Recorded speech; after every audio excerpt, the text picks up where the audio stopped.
Welcome back. Thanks for joining if you're new.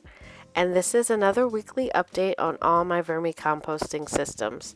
So I typically start with all of my tote systems that I have for my bins, and I am doing two different types of tote systems. One is just your regular one with shredded cardboard and the smaller pieces for feeding, and then my other is a trash bin style, and I put that in air quotes because I don't just throw any and everything in it.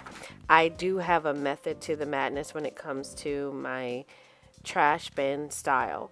But for this one, I did add some cardboard last week, and I am slowly adding cardboard.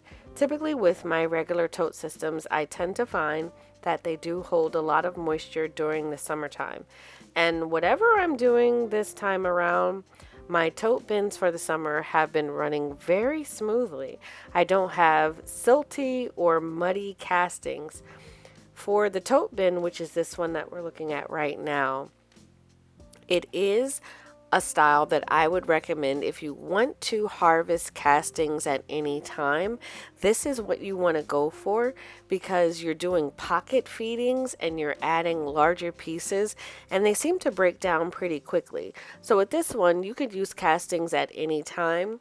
Because I'm using a smaller tote, I'm going to be able to harvest a lot of castings at one time, but I'm starting to believe that with this style of trash bin, you can use and harvest castings as you need them because they break down pretty quickly, a lot faster than adding cardboard week over week like it is for my other tote.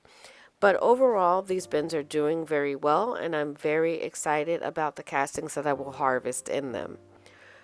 Moving over to my vermi bag totes, I have two of those, and this particular one was harvested at the same time as I harvested my regular totes.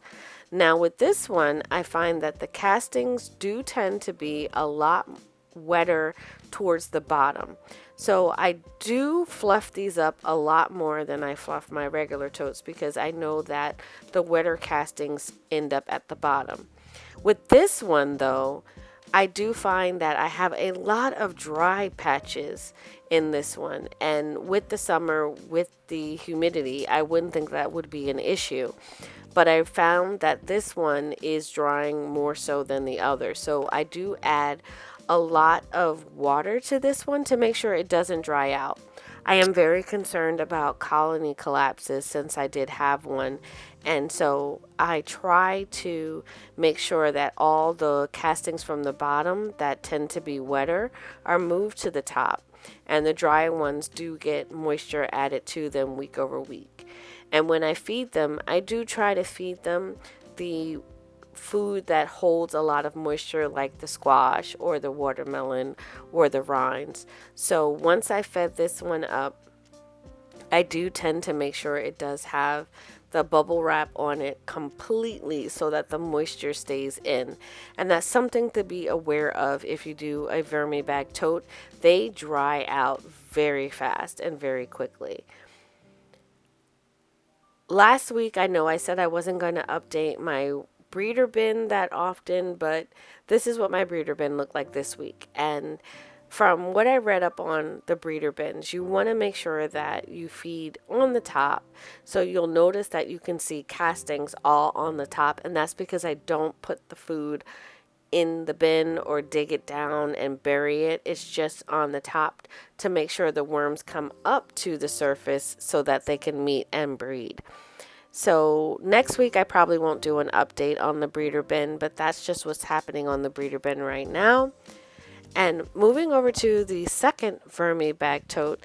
Now this one is a lot wetter, and it's always been a bin that's held a lot of moisture since I added all the worms from the breeder bin experiment from before. With this one, I'm really trying to dry it out more so than maintaining the moisture.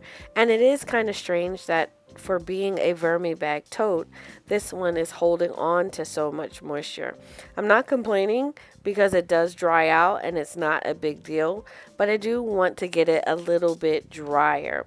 And I do keep the bubble wrap on my vermi bag totes simply because they dry out so fast if I don't.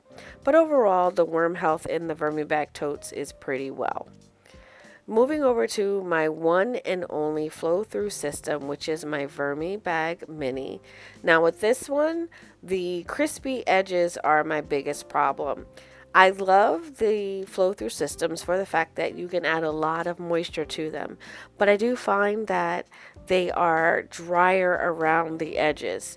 So each week with this one, I do make sure that I add a lot of moisture around the edges. So I try to put the food around the sides of it versus in the middle.